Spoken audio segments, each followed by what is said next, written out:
ভালো মন্দ খাইস, কাগজের তো মাংস নাই। আপনার মাংস থাকলে চলবে, যান। রাত্রে ঘুমানোর আগে ক্রিসমাস দিয়ে ঘুমাইস। আপনি এখন পৌঁছে আমার ফোন দিবেন। জীবনে চাচা আসসালামু আলাইকুম।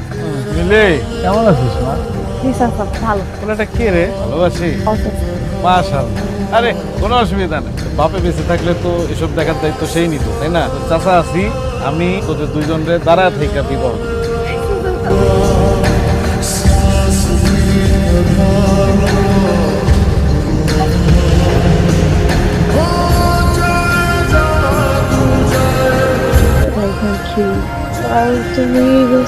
আপনি ভালো একটা মাইন্ড বিয়ে করে আমাকে বলে যান। তুই তো পারবি না রে, ছিলি না? চল এক লগে চল, ওঠ, আয়, ওঠ।